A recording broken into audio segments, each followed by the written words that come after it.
Welcome to Smalltalk, episode 26. I am one third of your co-hosts. My name is Robert Cam, joined as always by Jonathan Collins and Michael Wyatt from their respective YouTube channels. And because we're living in the universe that doesn't make sense anymore, they named Barry Allen Bart Allen. What kind of shit is this? Somebody Well, needs that's to. I will. I feel like a dick, but I'm gonna say this.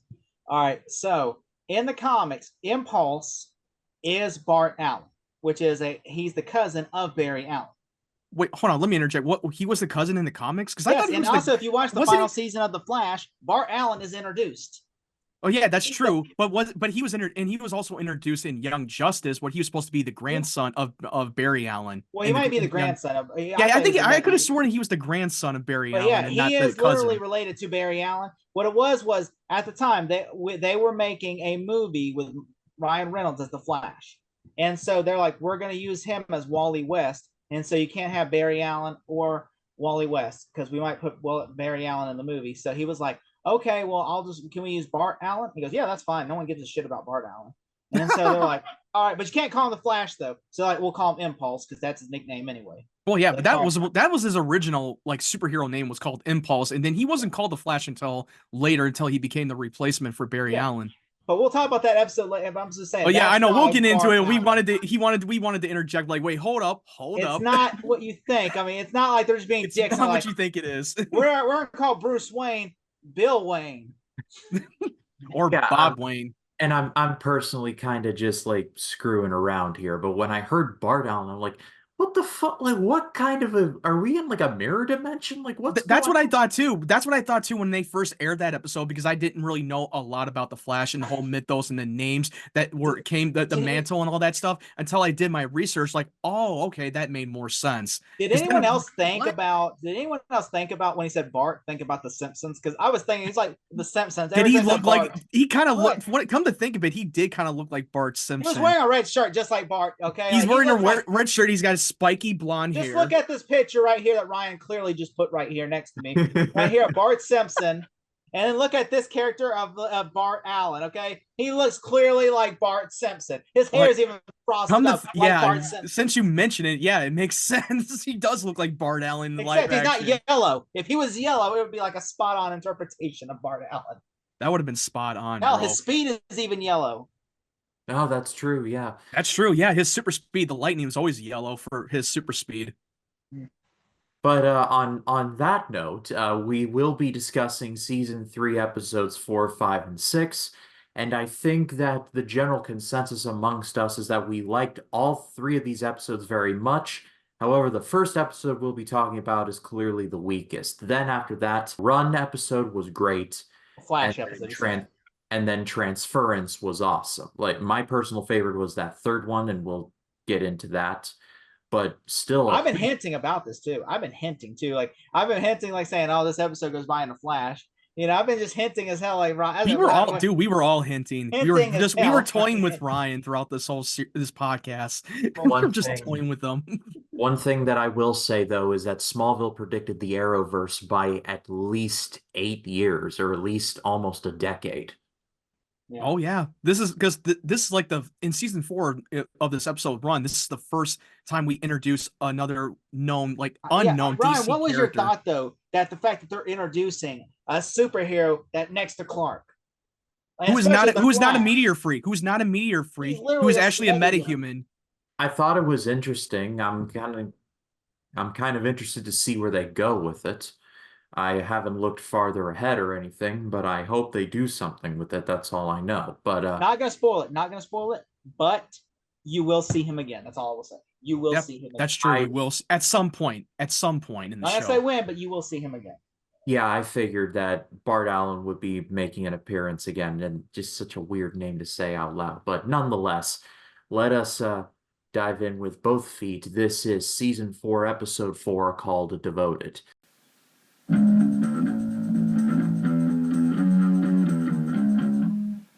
Next Wednesday, it quenches your thirst. Then you crave for more. It's so hot. An appetite Clark. fueled by devotion. I would do anything for you. Things that Lana would never do. For Fresh Smallville, Thirst, next Wednesday on the WB. Quite simply, the Smallville High cheerleaders are using a kryptonite-mixed love potion to seriously change the behavior of their victims. They're basically kinda like Love potion number 9.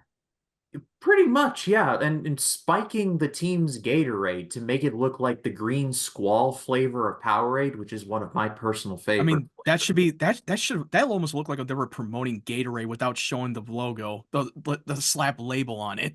Gatorade. I mean, they did a lot. They're gonna do a lot of sponsor product placement Season later 7 at some point. especially. If you've seen Ryan season 7, there are sponsorships in that episode. There's a There's a whole fucking bunch of- episode. A whole fucking episode about a fucking sponsorship. There's like, Yeah, without giving away too much, I'm not going to say what it is. They do sponsor that plays a plot in the filler episode in season 7, and you know exactly what I'm talking about.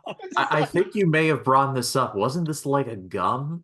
yes, it's something a gum like- episode, something a like whole that. fucking episode about gum. It's a plot Oh, device. no. It's a fucking plot device in that I want to say episode. what happens or what, but it is a whole fucking episode about gum. And you're just like, what the fuck? Like, From and they what- even said at the end, a fuck you to the audience. Tonight's episode is brought to you by Stride Gum. I'm like, what? The gum lasts the flavor, and it literally does.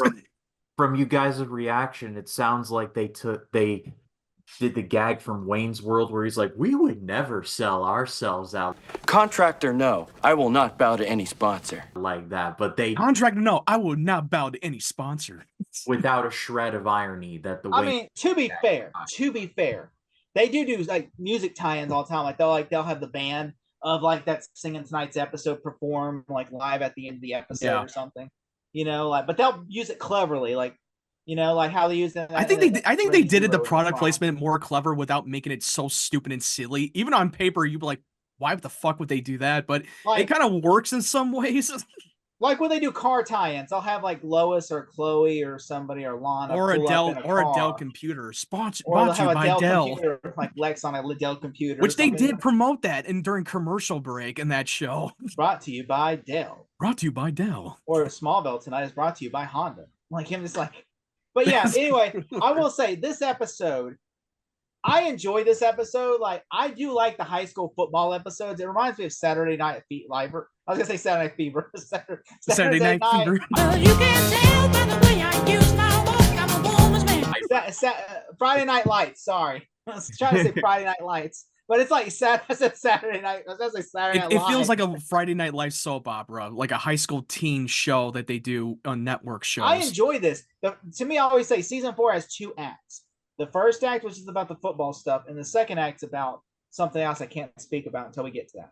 But I will say I enjoy the first half more than the second half, and I will say the first half was with the football stuff I enjoy, especially how the open episode starts with Clark on football, and then the guy just literally he drinks it and it's like, I'm leaving, and he's like, you checking out my girl, man? And then he just shows up in the locker room with a fucking shotgun to kill Yeah, him. one question is, where damn. the fuck did he get the shotgun?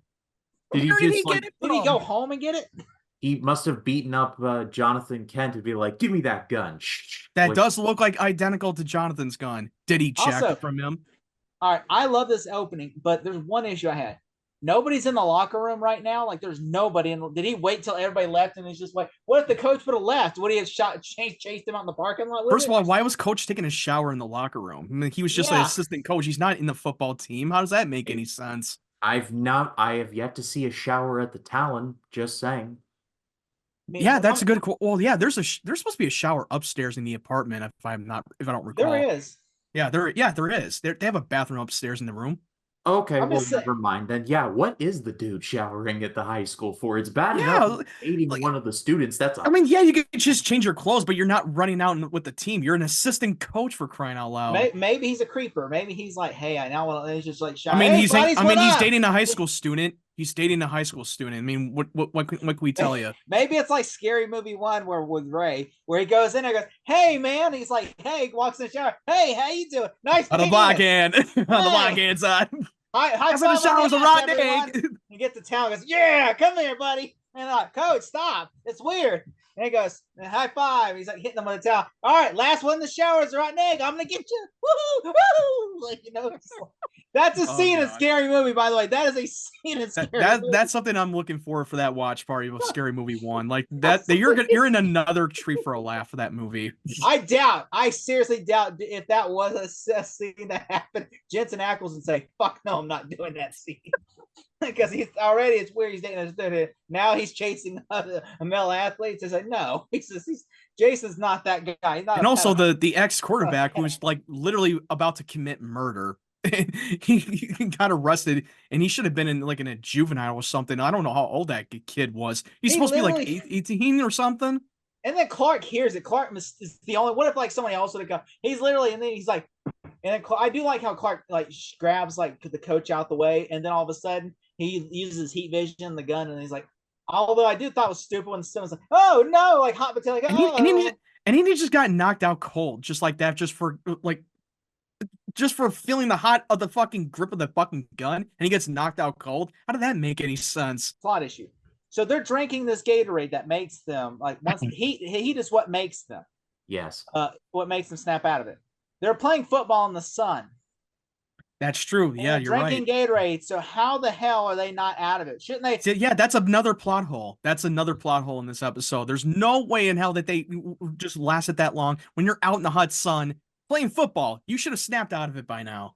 I believe maybe it's kind of like regular Gatorade that it replenishes electrolytes in like sweat or something, but it like. I mean, also, the cheerleaders were able to make fucking potions with kryptonite on it. What is this, fucking Hogwarts? Yeah, that was. What that the was fuck the is? What the fuck is?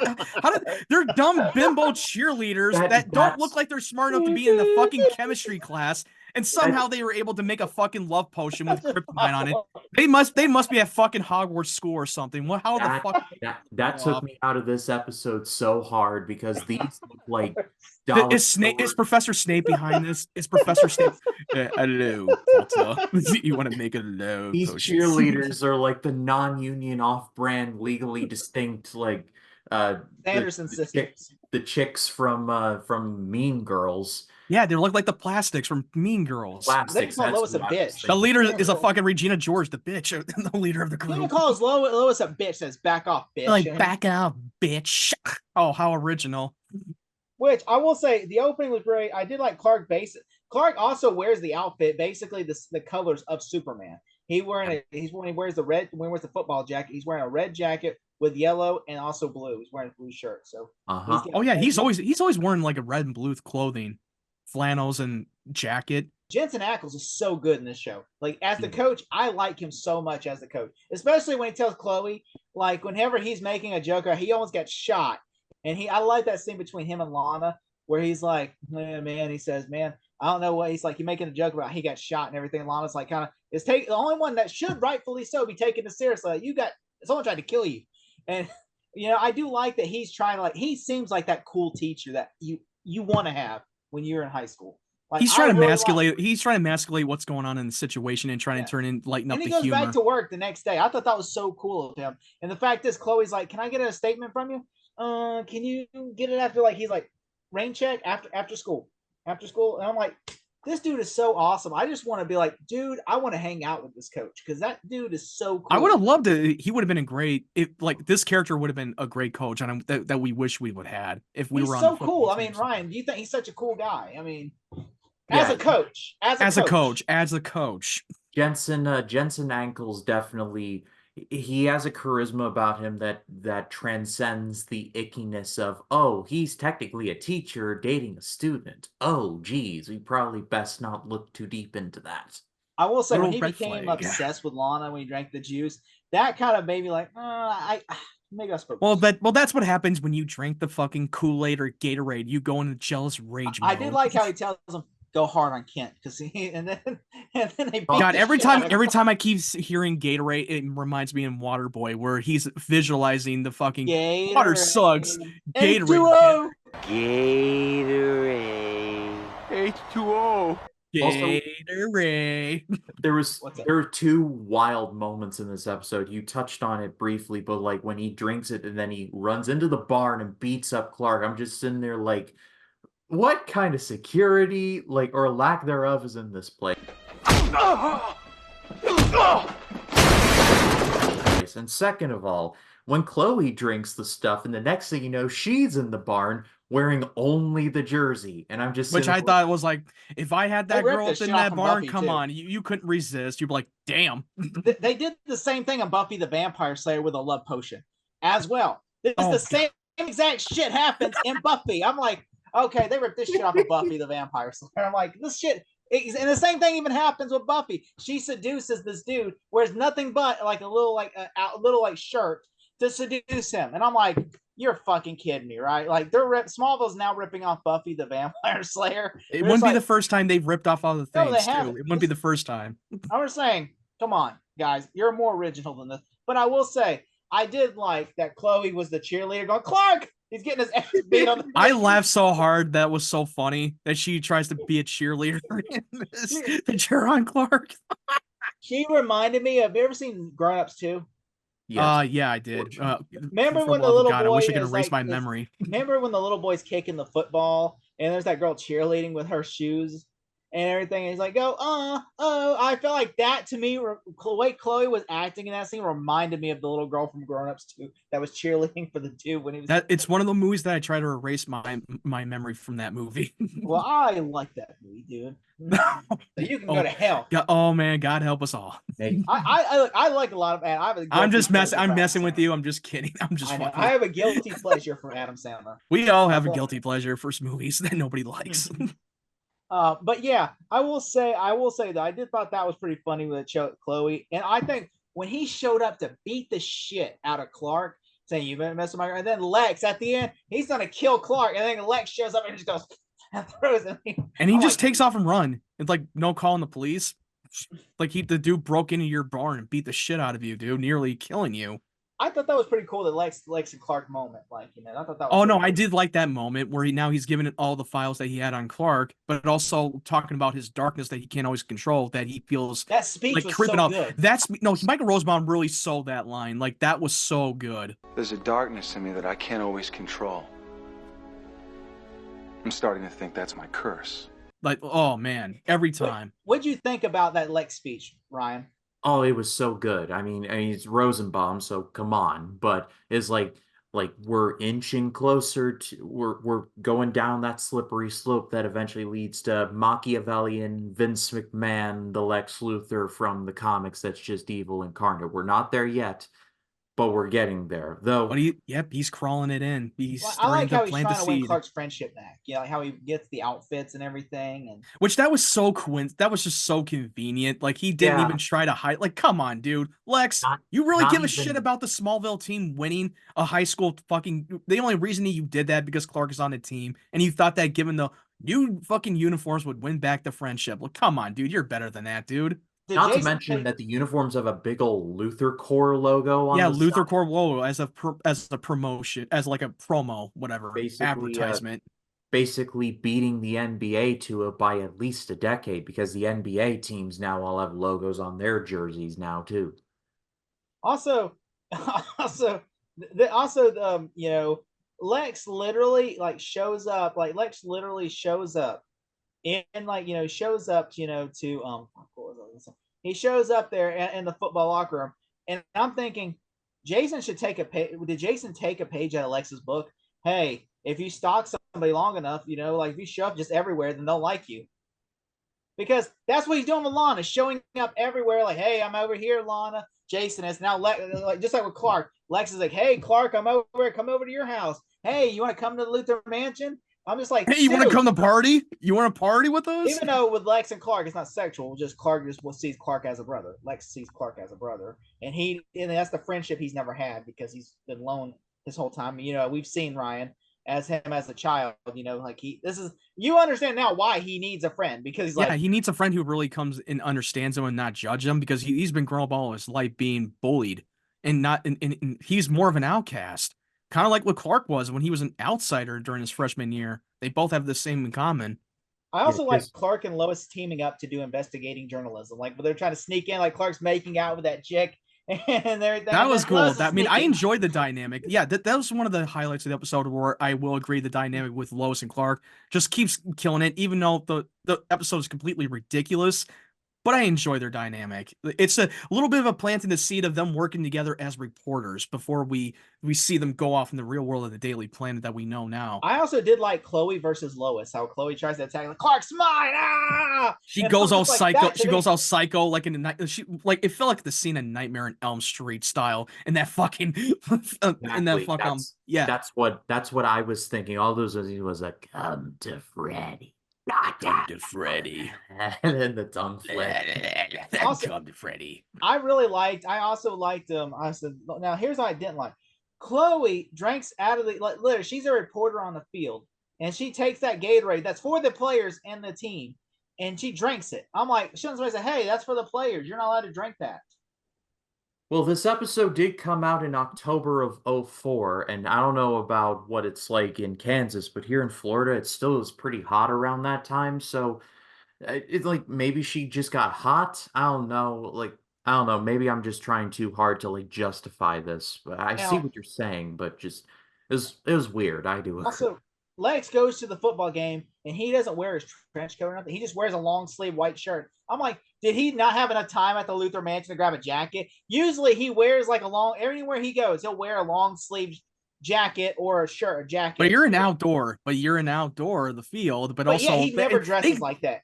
That's true. You're right about that. I mean, I think he just wanted to feel more casual and not feel like overdressed during a football it's game. me if I wear a long sleeve white shirt.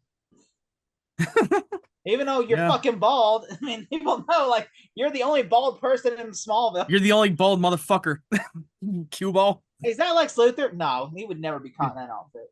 He's only the one bald man in a very small town. No, it could be anybody. Like, It could be any bald guy. It could be any bald guy. who's that bald guy walking? Oh, that's Stone Cold Steve Austin. He just shaved.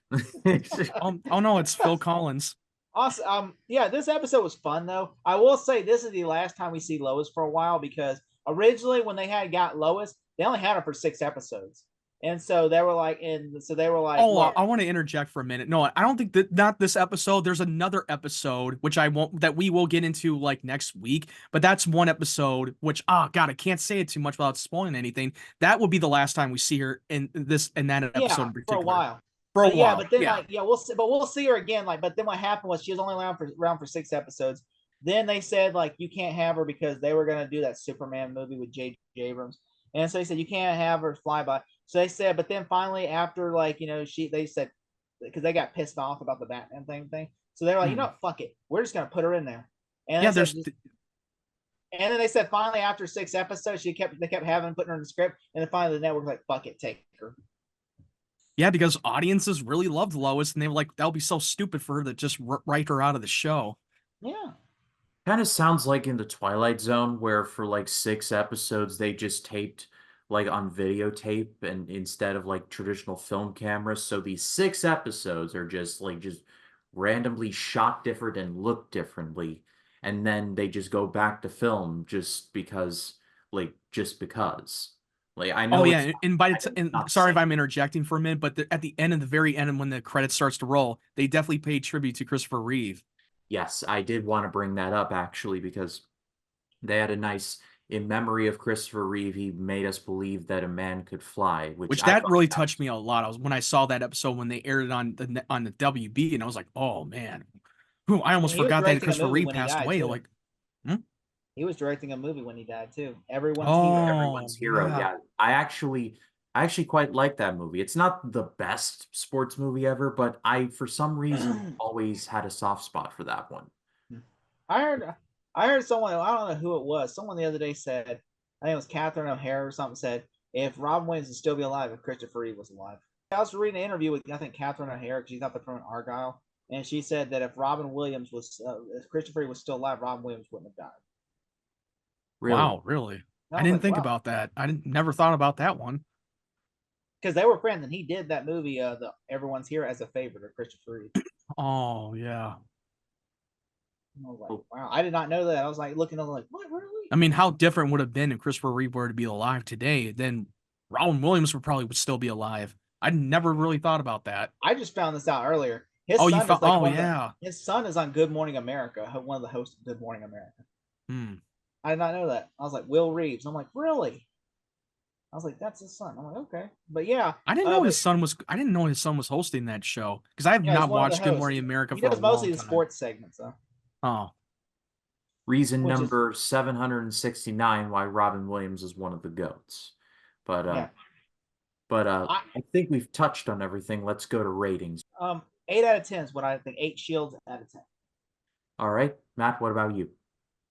I really liked the episode. It was an okay, but it was not the best. There are a few moments that I really enjoyed with Lex and Clark's screen time. I love that, and the whole concept of Clark earning the respect from the team because he at first when he joins as a quarterback, none of the team really showed him respect. They always give him a hard time, but Jonathan gave him a good advice that you have to earn the respect in order for the team to trust you. And I thought that was a good moment. Then the very end of the episode, we finally come to conclusion with the whole love with Chloe's feelings for Clark, where he has to like lay it out straightforward and say, "Hey, I wish I had those feelings for you, but I don't, and I wish I did." And they both come to an understanding and they just go back to being friends. That was one of the highlights that I really enjoyed, that they can finally move on from that stuff. So yeah, this is probably going to be a 6.5 out of 10 for this episode. Damn, he hated this episode, huh? I didn't hate it. It's just not the best. I just did not like that as much. I will split the uprights and I will go 7 out of 10. There were some dumb moments here, but really I still think there was enough good moments to be like, this was enjoyable. This is far from bad, but of the 3 we're going to cover, this was by far and away the weakest. But let's now jump in and introduce to the Smallville canon Bart Allen, the Flash, pretty much. It's season 4, episode 5, called Run.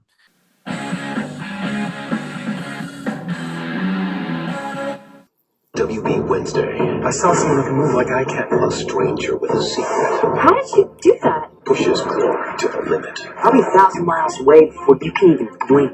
I can blink pretty fast. The Flash, fresh Smallville on the WB Wednesday. Clark meets a young man with a power of speed that exceeds his own, but the boy lacks responsibility for his actions. Also, Lex finds a manuscript that appears to be some sort of Kryptonian map. So, yeah, biggest headline to take away, we get the Flash in this episode, and I thought the introduction of the Flash here was great. Shout out to this actor, Kyle Gallner, who has actually gotten a lot of work. He was Vince Schneider in the 2022 Scream, the Scream 5, I guess we're calling it. But he's gotten pretty steady work. He's been in Smile. He was Joel. Nightmare on Elm Street remake? So, yeah, he's gotten quite a bit of work. So good for him. But he was great in this episode. This whole episode was just fantastic. Oh, And he I was will in say and he this. was also in Jennifer's Body.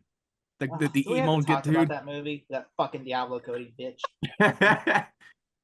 You had to ruin it, Maya. You had to fucking ruin it, Diablo Cody. You Oh, had yeah. to. He had to let his career. For Yes, the, he did one shitty film. Okay, For the Smalltalk audience, I forgot to let you know there's a few things that Jacob hates for reasons I cannot fathom.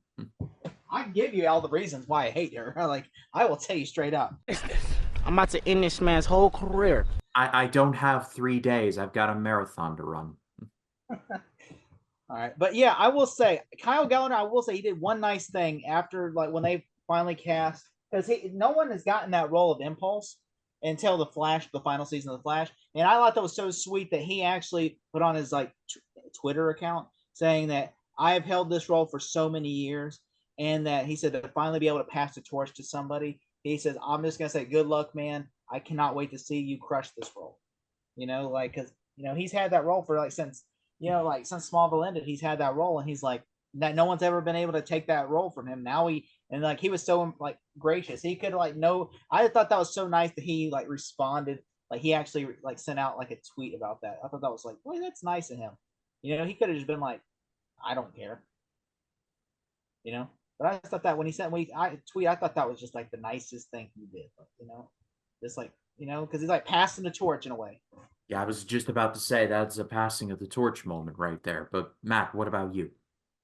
Yeah, I really loved the Run episode. I think that was just a very highlight of meeting a DC character, which I only at the time when I watched that episode when it came on TV, I only had limited knowledge of the Flash. I really did not know about the mythos, the lore, or the Me neither. mantles that pass on many different Flashes like Wally West, Jay Garrick, or Barry Allen. I had to do my research on it, and I really got invested. Like, I want to see a live action definitive Flash at some point. Because when I was watching Smallville at the time, I was like, oh my God, we actually got a live action Flash. Even though we already kind of did have a live action Flash from the other television show that they did. They ran for like, I John with believe. John.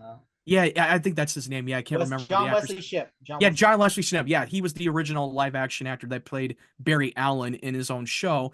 But seeing this episode was so far compelling, and it was a kid who was just a runaway kid who was just stealing from things. But now we see Clark really coming across someone who has never been infected by the meteors, someone who is a metahuman, and someone that he can actually connect and understand it, and actually help change his life and not try to run away from his problems and not try to break any many laws. And I thought the connection between the two of them was so good. And the other part of the other plot of the episode was when Lex has found the map, the Kryptonian map that would lead into the artifact that Clark was searching for on the mission when he was Kal-El, which I thought that really brought, like, even though it kind of almost was more of a filler episode, but they added in the plot that adds to the main story. Yeah, one thing I did want to point out that got over with me was the fact that Bart basically got like boo to the fact that he stole like Jonathan Kent's like wallet and credit cards and all of that. But the first thing that he did was basically pull like a Hayden Christensen from the movie Jumper and buy Jumper. a nice like apartment and just buy all the bad food that he could want and the toys. So like again, probably like it serves the lesson, responsibility and all that. But if I ever got super speed, I'd probably do some of the stuff like that. I'm not gonna lie. Hey, but that's not it's normal to have that kind of reaction when you have superpowers like Barry Allen. You I would do do like those that. things. I do like that how Clark finds him, and I thought that was so when he pulled all the licenses, say like Barry, Jay Garrick, Barry Allen. Yeah. Jay Garrick, Barry Allen, Wally West, whatever your name really is. Yeah, it was an West, Easter all the egg. That was a Flashes, lot of all Easter the eggs that were Flashes, names like slapped in. Bart. And I was just like, man, I was like, I thought that was so cool. And the fact is like, you know, that we have like how he wears like the colors of the Flash, red and yellow. And I His thought that was sneakers, really cool. his sneakers has a lightning bolt. Yeah, Yeah. and his book bag too. Even his belt buckle, if you paid attention, he has a belt buckle that has the emblem of the lightning emblem. Yeah, Jacob mentioned his backpack as well, and I did definitively notice that. I'm like, oh, this is who this is. Oh You yeah, didn't and know who it was until the the super lightning speed bolt? effects, the visual effects of the super speed chase was absolutely incredible to watch on television. I will say he's still a better Flash than Ezra Miller. That's all I'm gonna say. Oh, I mean, that's undisputed right there, just by his mere existence. But I will say also, I like how like Bart becomes like a surrogate brother to Clark. Like, Yeah. you know, like basically like because he's like how they're bonding and everything, and they're like they ran all the way to Florida. Yeah, they ran all the way to Miami to go on the beach. They were gonna run to LA to catch a movie at the Grumman's Chinese Theater. That's true, they were. I would like to just see like them going like this, like I would have loved to see that. I mean, they did it off screen when they were running to Miami, and I wanted they to didn't have the see that budget for happen. that. They didn't One have the thing that budget. I will say though, when at the ending, when they're when The Bart's homage to like the comic.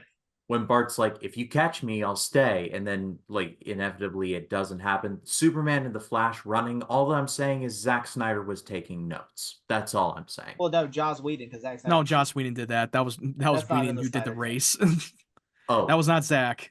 oh well, my bad. I've the whole Well, curve. to be fair, that's from the comic. That is from like that famous comic. Yeah, because The Race. it was done in the comics, and then they did in the Superman animated series where Flash made a guest appearance, and they did this whole competition for the race for a charity or something. If you watch that episode, that was a pretty cool episode when they were I like just the racing to Flash. see who was the fastest man alive.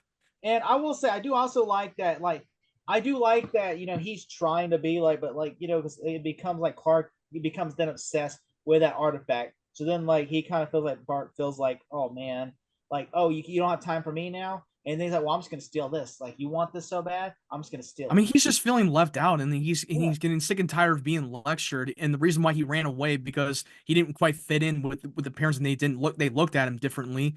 and he just ran away from home and he didn't quite fit in, so he just ran around just being a low-level thief and trying to get by. And I also liked that he's trying to flirt with Chloe. He's like, Chloe's that was funny. And that was so funny when he stole a cookie. I mean, a cookie, dude, I'm starving. I don't want to wait in line. I don't do lines, man. He goes, I don't do lines.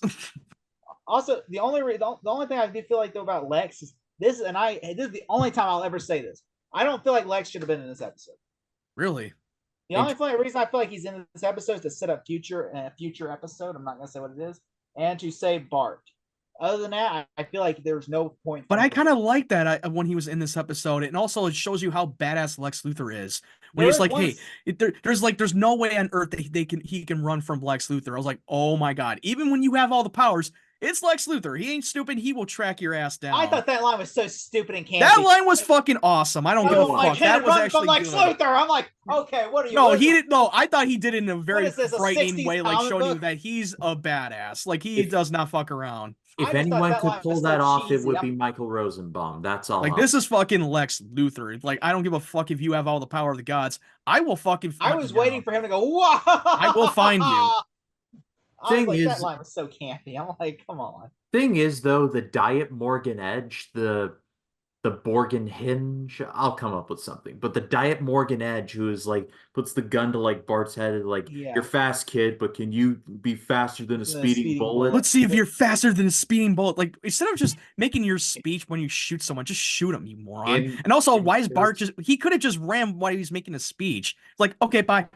Just swim up and run. Like, what the fuck? You still sitting there? Also, why? All right. So this guy says that guy is so cheesy as an actor. I'm like, this guy is just like he's trying to be so bad. He's the generic. He's a generic Morgan Edge, the generic version. Also, like I thought that was so funny when when Lex says, I thought when Clark beats everybody up in the room, and he tells that one guy after he throws him, he tells the other guy, "You don't want to be here." The guy just the guy saw his fucking face too, and also he threw that one generic dude.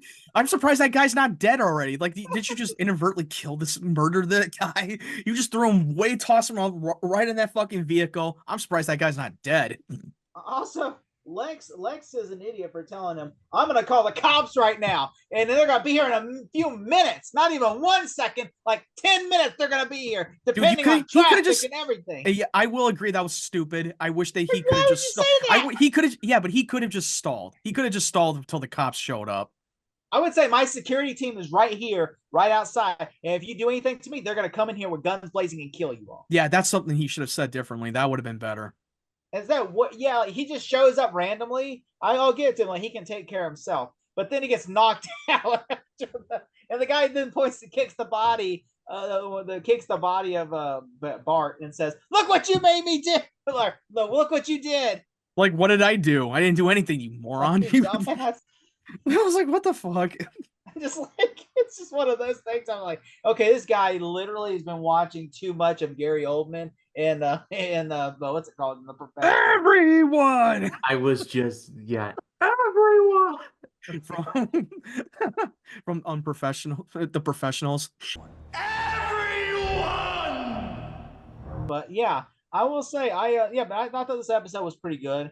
I did enjoy it. I will say the one thing I will say before we wrap up on this episode is I did like how Lex I forgot to mention this in the previous one. I like how when Lex and the Devoted showed Clark the garage and he says, "See this? This is all the files on you. I want you to trust me, okay?" And so then when Lex and then of course when Clark's like, "I didn't steal your thing. I did not steal your thing, even though I should have got my ass out of there the second the alarm went off because I am fast enough to." But instead, he just stood there. What? It's wow. It's it's that. But I like how Lex says, "Clark, I'm going to trust you so that you'll trust me." I liked how Lex was basically like baiting him basically by saying, "You trust me, so I'm going to trust you." Like basically telling him you have to trust me now because I trust you. And I have a feeling that he was lying to him the whole time, that he's holding information of the thief that took that map. I think he knew, and he kept it from him and saying that there's anything interesting anyway, that I paid too much, until we see him fucking looking in underneath the map without even telling Clark, when he said he was not going to keep anything from him, but he still did. Yeah, that's Lex for you, okay? I mean, But I think that was just a moment where he kind of stopped trusting him, and I think he caught him in the lie. I think he knew that he knew who stole that map in the first place, and he's just covering for him. So, what would y'all rate this episode, Ryan? Well, why don't you go 1 to 10? Well, okay, trying to steal my thunder over here. No, I will my say gimmick is that I pitch it to you. I know, but like I'm trying to be the pitcher. I don't want to be the catcher. There's a formula to it. A very simple formula. Well, just 1 to 10, just go. This is what I deal with every Thursday night, y'all. but but yeah, I will say I really enjoyed this episode. I would say it's like a 9 out of 10. All right, Oh. Matt, what about it? Yeah, the same thing. It's a 9 out of 10. I really love the episode. I love that Clark became more of the brother figure to Bart Allen. And the ending of the episode was very touching. He knows that he can't stay in Smallville because there's no life for him there, even though Clark wants him to stay there with him. But I thought it was such a touching moment where they just fucking race off into the street, and Bart just fucking boosted turbo, showing you that he is still the fastest man alive and he's more faster than Clark, which I thought was like blew my mind. Cinematography looks great, visual looks incredible. The music choice, even though it was so random, but it kind of fit the tone of the end of the episode, and I got choked up every time I watch it. It gave me chills, and it was the closest thing at the time when we get to see Superman and Flash run together. For a show on the WB, it has no business being this epic, and it unironically is. I'm going to be simpatico. I'm going to go 9 as well. This episode I thought was great. I think the one we're going to be talking about next is better, but just barely, because I think there is a lot more going on here and a lot more forward momentum for the grander vision of season 4. It is season 4, episode 6, called Transference. Hi, this is Tom Welling. You're watching Smallville, the WB Wednesday night. On the WB Wednesday. Clark, what are you doing? Don't you? Something has changed. I don't remember you being a Scotch drinker. You're right. You're absolutely right. I'm not myself. There's only one man Who the hell do you think you are? knows the truth. His name, it's Clark. This is Lionel Luther. Fresh Smallville on the WB Wednesday. Lionel Luther, using one of the Kryptonian stones, attempts to swap bodies with Lex, but inadvertently transfers bodies with Clark, leading him to learning a few secrets, including that of Clark's powers, both Kryptonian and human, but we'll cross that bridge in just a second. But we have been, like, off camera, we were kind of torn between, is this a ripoff of Freaky Friday or Face Off? It's a Freaky Friday Face Off. I don't know. It's a mixture of Freaky both. Face Off. Freaky. There you go. That's the Freaky one. Face That's what Off. the episode should have been called. Freaky Face Off. It kind of would kind of break the trend of doing like one word like titles, I guess. But I do agree with you. But Jacob, what did you think? I like this episode. I really thought this was really good. I will say I'm gonna keep saying this because I mean the opening, the fight scene in the prison was so freaking dope. And I tell Ryan this, there is a song they play this fight scene. This fight scene is so fucking dope, where basically they are throwing people around and everything, and then they're playing that song "Take My Pain Away" or by Jimmy Eat the World, or no, it's called Pain by Jimmy Eat the World. It's called Pain by Jimmy Eat World.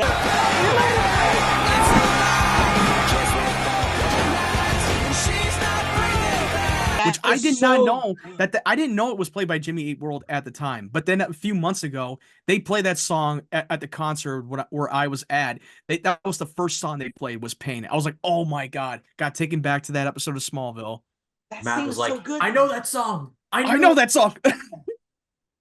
What was your reaction, Ryan, whenever you seen Lionel in Clark's body and you see Clark's like, oh, like I was like, he's gonna kill you, Clark. But he walks around in slow motion around that corner. I'm like, he is going to kill you, Clark. Run. He's got a murder. He got murder in his eyes. Yeah, that slow motion look like. That was pretty badass. I think minus finales, this might be my favorite ending of any of these episodes that we've covered so far. Minus finales. I think that I think I think in terms of the body swapping, I don't think John Glover did anything to get like Clark's mannerisms down, but Tom Welling, bless his soul, he was trying to do his best John Glover. Like, You know why? why? Because this is what happened. Okay, so basically, that Tom Wells talked about this on different things. He said like they were literally shooting. He said this is his favorite episode. He said here I has a story where John Glover was having issues. Clark just winged it. He's like he shadowed John for a couple of days and that was it. And he's like I got it. But then what happened was he said John needs you down the set. And he goes, well, what's happened? And he goes, Clark, I'm sorry, but I don't know how to play you. And he goes, what do you mean? Well, because you do nothing on the show. And so I don't know how to play you. I mean, you literally do nothing, so I don't know how to play that. He says, that's why. He was like, I can't do it nothing because you do nothing. You're nothing. So just like, so that's why John was having such an issue. You do nothing on the show, so I can't really do nothing. So yeah, that's I can't why. play you because you're a good for nothing. That's a bit of a mixed message. Which basically he does. All he does is Clark gives a giant speech and then does this occasionally. Yeah, he gives us a little. Yeah, he gives a little speech, and then he does run. This is really what he does on the show the whole time. The one thing though that John Glover did great in this episode is when he's in prison and Martha's there and Martha's about to storm out. They're like, "Do you remember the time in the forest?" And I'm just like, "Oh, that's the ticket." And sure enough, she got it. And I'm like, "All right, that was very nice. I like that." And I was playing tag with Dad, and all of a sudden I started running faster than I'd ever run before. And you and Dad had to call Sheriff Ethan. And when you saw me, you started crying. There wasn't. And then you held me in your arms, and you told me I was just special. I'm your special boys. That was touching. I love that. I love that when he brought that up. I also love whenever he goes to like the Kemp farm, and she calls us Jonathan, and then he grabs and says, "What's my weakness?" And he's like, and then he throws Lionel. What weakens me? Like that was so dark. Like this is what happens if Lionel had all the powers, and how dangerous he would have been if he had them. The Lex thing was so good. Oh God! When he was trying to choke the life out of him, trying to wire the money for that $57 million that he stole from him. It's like you're gonna kill your own son.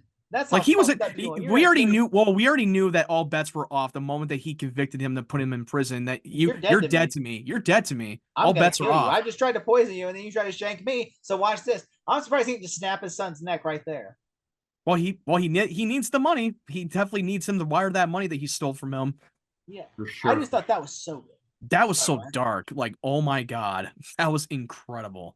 But in a bit of a lighthearted moment, as soon as Lionel and Clark's body sees Martha, and well, let's just say old Lionel was working with equipment that hasn't been properly functioning in a good long while, and so... And now for something completely different. Heat Vision acts up again. He got that's like they should have been called horny vision, because that's what it is. When you get horny, you're Heat Vision like... Clark got all fancy in his pantsy towards his mother. Some shit that would only happen in Alabama. Dang, dang, dang, dang, dang, dang, dang. Smallville, we're in the South, y'all. Southville, am I right? I'm like from Bill and Ted, like, dude, that's your mom. Shut up, Ted. That's still, even though Lionel's in his body, that's still Clark's penis. Okay. Yeah, that's still his body. That's his dick. It's like, come on. And then he's like, can you just imagine? Can you just imagine that would be so fucked up if that actually happened? And then he goes back into his own body, like, oh no, mom.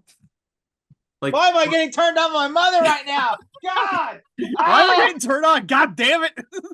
God damn it. Why am I getting turned on, mom? Mom, we're not right now. Well, technically, we're not blood related, so.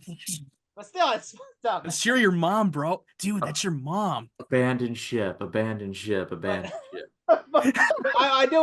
think it's funny how Lionel walked in on Clark, the Coach Jason Teague and Lana, and he tries to basically blackmail them.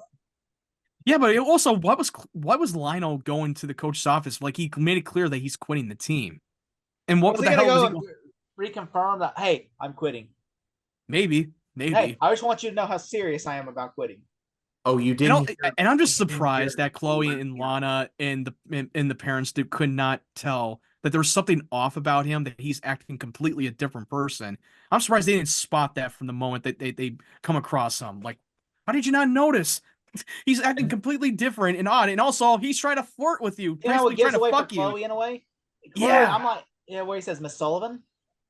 Miss Sullivan? I'm Like, why are you surprised. talking like that? I'm just saying, like, I mean, Chloe is supposed to be a journalist, and she didn't put two and two together. Yeah, He that calls was her Miss Sullivan. Have you ever heard Clark call you Miss Sullivan? it's like Lana and Chloe's IQ went down a few points in this episode. Even the parents did too. Jonathan and Martha, they didn't even notice it for the first time. Like, how did you not notice? Like as soon as that's your son for crying out loud.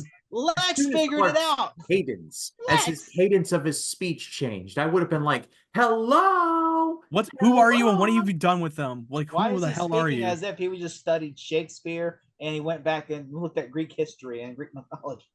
Lex was the only one who figured it out. Yes, but whenever he has that money, he went to grab it. And then also later when Clark goes back, he pulls the gun. Stay back. He goes, whenever Jonathan can't pull him out, what did he say? And then Clark says, he said, drive slower, or whatever. And he's like, Yeah. When he was giving him a test, is saying when he drove out the bridge, and then he asked his dad if there's anything you need. And he's like, answer the question. He told you to drive slower. And then you got Lana, like after the whole things is like, me and Jason are serious, so stay out of our way. And I'm just But also, why did Clark tell Chloe and Lana about the situation? He told Lex that, but also he could not tell Chloe and Lana the whole situation, that he was body snatched. You know, I watched this channel called Durbania. It's run by a guy who's actually been on this channel. Name is Durbin. He works on the show The Chosen now. Great guy, but he did reviews for all the seasons of Smallville. I haven't watched beyond what I've seen, but I was watching his season 3 review, and he was like, "I wish Lana had been written out at the end of season 3." I'm like, facts, because she has been given nothing except for this Jason Teague thing. also, in the tattoo thing, that she got a tramp stamp, and she gets also she does get a couple of good episodes in. I will say, in the next week she will have a good episode. It would all make sense once you get into next week. It will all make sense. But I will say, I did hate the fact that I also thought that was stupid when she goes, "Me and Jason are not hurting anyone." I'm like, that's some shit that some teenager would say on Dateline NBC. Yeah, it's like, it's like, don't you watch Dateline? That's like, so I was like, that's some Catch a Predator shit that some predator would say. Yeah, it's like, we're not hurting anyone. Like, dude, you're like, Lana, you're like 17 or 18 years old. You're still in high school. You had a fucking summer fling with him. Oh my god! It's even weird that you went to France and had a summer fling with someone that's older than you. Let alone your high school coach. That soundbite sounds like it belongs at the And also, he stalked you. He stalked you back to Smallville unannounced. Are we not going to talk about that? What were you saying, Ryan?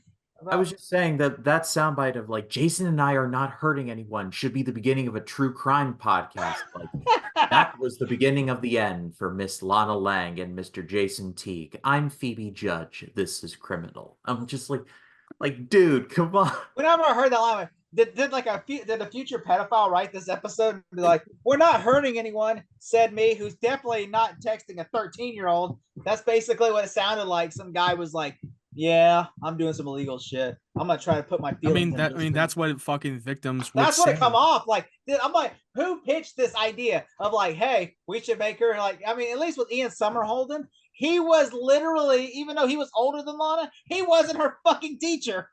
Yeah, that's true. Which I never thought that was. I thought the whole thing was so stupid that they want to add the internal conflict drama with the whole Jason and fucking Lana dating, like while he's still a coach and she's in high school. I like him as the coach, but I like him as a coach. But the whole dating with Lana thing, come on, dude. Why? What do we have? What are we doing? I feel like it would have been probably creepier if they would have fell in love as he was a teacher. So they probably had to do it out, like off screen, so that would make it less creepy. But I'm like, it's still creepy, man. They would never do that storyline today. Never. Like, no, that would never fly today. I mean, back then it was not make. They would have got away with it years ago. It was normal at the time when they do it on television. But now today they would would not Roy work. Harper her school teacher. The school teacher. They would never Professor Harper. I also found it a little strange that like Lionel's prison bully, like this big old tattooed dude, just called him like, "Oh, time to pay up, Trump." I'm just sitting there like, Yeah, I spotted that. "Oh man, give it 20 That's the same years." dude that shaved. That's the same actor that shaved his head in the season finale. That's the same dude. If you catch that in the shot, that's the same dude. It's just so Also, odd to me. It was like nowadays that's a whole different meaning, but Yeah, that it was Trump before we knew Trump. also, let's not also, get no too wonder. Also, no way that a big ass dude. Why would Lionel have a prison bully?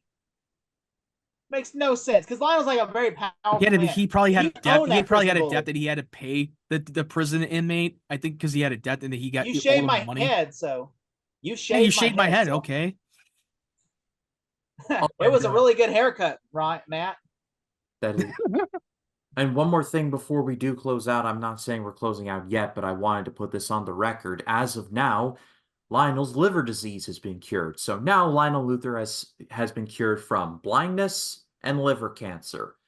Next thing you know, he'll be surviving pancreatic cancer or something like I will get past the whole liver cure because I think after when they body swapped when Clark was in his body, his Kryptonian life force healed his cells, which I thought that made a little bit more sense the moment he jumped right back into his original body. No, And then right, all of Matt, his cells have healed. Matt, remember what happens to Lionel? What I'm saying, that's what healed him. What happens to Lionel? You know insert what I'm talking Mission about. I can't Impossible say it to 13. Ryan, but like, Well, no, you he was know what already I'm no, talking but he about. was already healed. The doctors, if you mentioned Yeah, the doctors, like he was already because of that thing happened right after Clark left. Because remember, he said, "I'm a changed man." Oh no, I know about that part. And he had no and he even mentioned that he had no recollection for the past few days. So he has no memory Yeah. of the body swapping. I'm just saying, like, you know what I'm talking about. I can't say it to Ryan, but you But know no, what I'm talking but about. I'm just telling you what I think, for how it trying to make sense of how that happened and how his liver healed so miraculously because he was not supposed to heal him. But I believe that after when they switched bodies, from what I've seen, that his Kryptonian life force, when he's in Lionel's body, that's what healed his cells, that healed his liver. And that's why it made a lot more sense. The blindness thing, didn't make any sense, but this one kind of made more sense.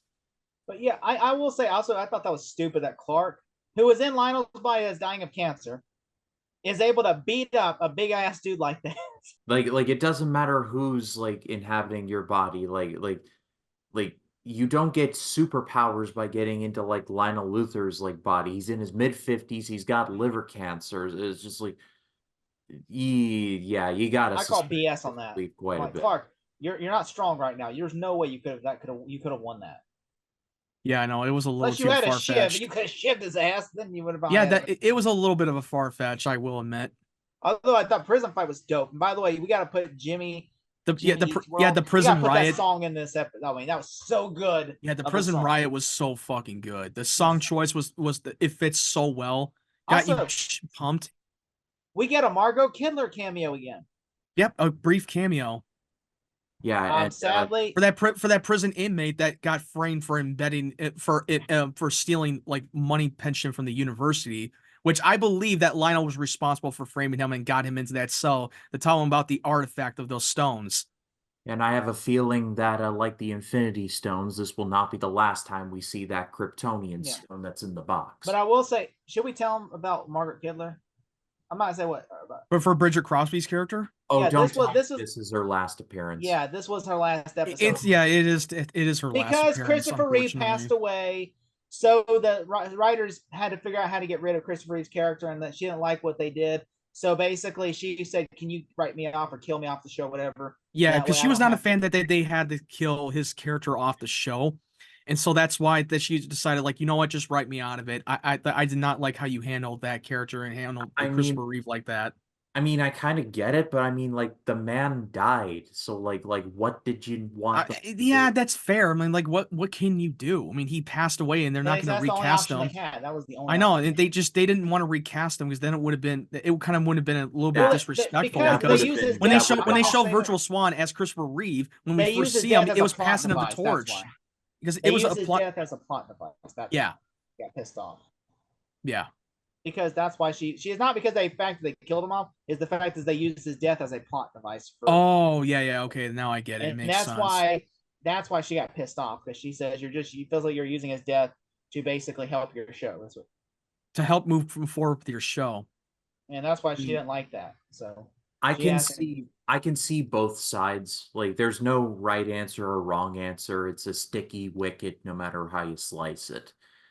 But closing things out, this was a stellar episode with one of the best endings in this show's run so far. Jacob, what would you give it 1 to 10? I would say this is a 10. It's a 10. Oh wow. Matt, what about it? Oh man, even though I had a little issue with the whole thing and not figuring out that was Lionel the whole time, but whatever, I'll get past it. But yeah, it is probably going to be a 10 out of 10. This is the best out of the 3 episode. It's so damn good and very rewatchable too. Yeah, I love this to pieces. It's a 10 out of 10 for me. Performances, especially when you see John Glover playing Clark and you see Tom Welling playing Lionel Luthor, playing 2 different people, because this is not like a Red Kryptonite episode where he's just have a different personality. He's playing a different person, which is a different ball game. Yeah, we got our first 10 episode of the season, and I mean, this season has started off hot. So there's not been a truly bad episode of the season so far, but this is like top tier so far. But I pass it off to all of you. What did you all think of these episodes? Let us know in the comments. I'd love to read what you have to say. And next week we will be covering season 4, episodes 7, 8, and 9, which are entitled Jinx, Spell, and Bound. So looking forward to that. Wait, what's the episode's called? So Jinx, Spell, and Bound. Jinx, Spell, and Bound, yes. Okay. Let me see what the bounds about. Oh, okay, yeah. So I will say we need to start like a segment afterwards, after we're done talking. We just basically tease what's to come, but not give it away. Right. Like I was gonna say, next 3 episodes, Ryan, for Ryan. Next 3 episodes, Ryan, without giving away anything, I will say a famous Superman villain makes someone of a character first appearance. And then you will see the Lana tattoo thing come to fruition of why.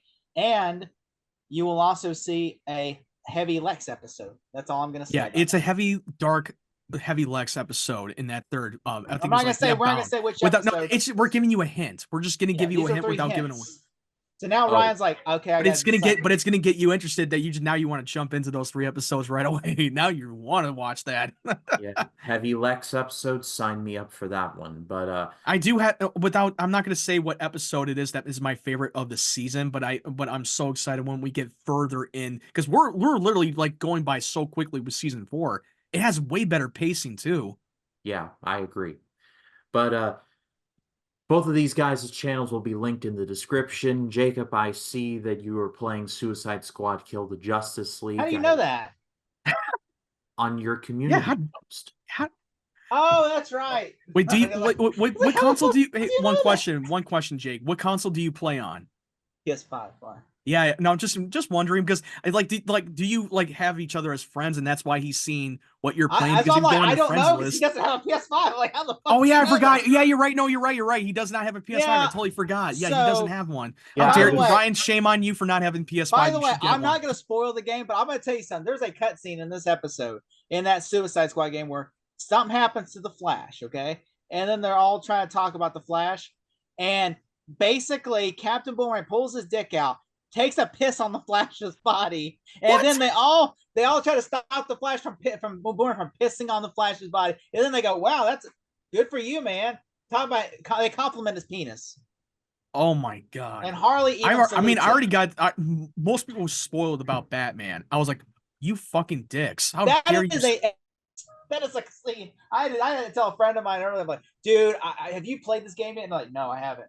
Because the reason why I got spoiled so early, because these are people who pre-ordered and got early access on the game, and that's why. Because I haven't played it yet, and my brother was trying to get me to buy it so that we can play online co-op together. And I'm a little skeptical of getting it, because after hearing about what happened in the game, I was like, oh, I don't know how I feel about this. You're gonna. I think honestly, dude, I would wait. Yeah, that's what I was thinking too. I feel like I don't want to like blindly pay $70 on a game that I might. Like I don't want to like blindly pay $70 on a game that I might not like. And I want to hear what other people thought, because they haven't dropped the review embargo yet for that game, and it's supposed to come out tomorrow officially. Yeah. Oh, I'm waiting for IGM, because I know IGM's gonna roast it. Oh yeah, they're gonna roast this fucking game. I hate them so mad. They're massive. But yeah, that's what I've been playing. Yeah, I'm gonna give you a hint of what I think. There are things I like about the game. There are things I hate about the game, and so that's all I'm gonna say. But I will That's say, fair. yeah, that's my review for next Wednesday, Thursday.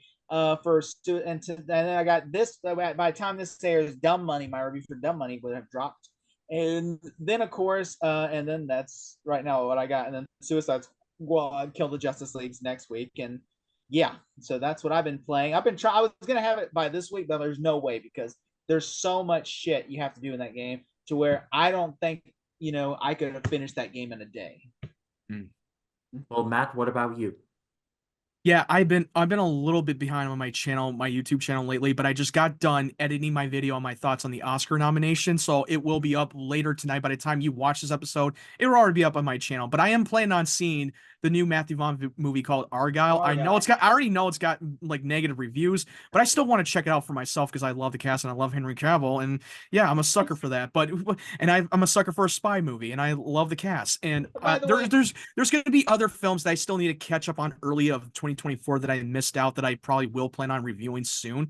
So because I've been playing other games that I wanted to catch up, I played RoboCop Rogue City. I played like Resident Evil 2. I've been replaying Uncharted 2 and 3. Yeah, because I just wanted to take a break for a while and just like catch up on other games that I missed. So you're gonna play Suicide Squad next week? I don't know. From what you told me, you think I should wait, and like now I would wait, dude. I'm telling you, wait. Yeah, I feel like I'm just gonna There's wait bugs for in this. that game. I pre-ordered the game, and I haven't even got the pre-order outfits yet. And also, there is a pay store behind it. They have a own store where you have to buy Luther coins with real money. Yeah, I saw that. It's a microtransaction bullshit. And also, you have to buy a battle pass if you want certain outfits. Like, there's another red flag from this fucking game. It's already getting negative without any reviews coming out. Like, God, like I was so looking forward to it, but now it's like I'm not so sure to buy this game now. And also, the basically is like you can't even go nowhere without. I will say and also you can't even go nowhere without. You can't walk through places without fucking enemies and purple gear going. Ooh, pew pew pew pew pew pew pew. Yeah, like I said before, my brother wanted me to get the game so then we can fucking play online together. I was like, I don't know. Because there is a cool Batman mission where there is a cool Batman thing, not a mission where you're in a Batman museum and he's hunting you. That's really freaking cool. But other than that, like most of the story is very short. Like I'm almost done with the story, and I'm 2 hours in, and I'm almost done with the story. So it's not that long. No, and I've heard my friends have been telling me it's nothing but post-launch shit. Where and half the missions like, okay, before you do this mission, you have to go over here and try to gear up and get your score up. Boom, boom, boom, boom. Okay, now go over here and go over here. Boom, boom, boom, boom. Go over here and go here. I'm like, fuck. And literally, I played the game for 2 hours and I still haven't killed a Justice League member yet. Oh my God. Sounds like it just seems like it just seems like to me like I'm already starting to not like this game even though I never played it. Sounds like you're paying a lot for a little. Yeah, I paid $100 for the damn deluxe edition because I love I love Arkham City, Arkham Asylum, Arkham Knight, and I'm thinking, yeah, they should have stopped after Arkham. They should have stopped after Arkham Knight because who in the hell would ever? Can we just all admit that Suicide Squad killed the Justice League? Are you out of your goddamn mind? Going up against the Justice League, and now you're gonna try to fucking ruin. Shit about Gotham like Knights, I feel like they're trying to like single-handedly ruin the fucking big hitters that we love about the Justice League. It's like saying fuck you to the fans, really. Yeah. Also, yeah, I just think also the fact is you get a car and you can only use the car for 30 seconds to blow shit up, and I'm just thinking, then what's the point? That's so stupid. Also, an evil Justice League. Injustice did it. And DC Universe Online did the same thing. Yeah, they did the same thing too. Yeah, and they do. This is the exact same replica. You can correct me if I'm wrong on this, but I could have sworn that Justice League are being brainwashed by taken over by Brainiac. Yeah, Brainiac also basically. There's the whole fucking multiverse, which I kind of figured because they're under the control from Brainiac. So yeah, it would make sense why they're evil, but I don't think they're evil like by the choice. No. Yeah, also, there's supposed to be like a Joker from another universe coming in at post-launch, and there's supposed to be like a multiverse where Brainiac, a map that's coming where Brainiac won, because there's a whole multiverse of Brainiacs. Right. And I'm just like, all right, look, I said, when I finish the story, I'm hoping I like it, but as far as I'm like, and honestly, I said, besides the museum part, I really don't give a shit. I really don't. I don't. I'm Oh, like, man. I kind of want the Justice League to die. I want this all to end. I'm like, well, maybe they should win and kill everybody. Okay, maybe they should. Okay, obviously, if they're that stupid to get caught by a freaking purple dude, like maybe they should. Okay, we'll lose. Well, on that glorious note, both of their channels will be linked in the description. Go give them a subscribe there. As for this channel, the 1999 project will be continuing by the time that this episode airs. My episode will have dropped for the reviews for Payback, starring Mel Gibson, and Simply Irresistible, where Sarah Michelle Gellar and Sean Patrick Flannery come together over magical crabs. Yes, really.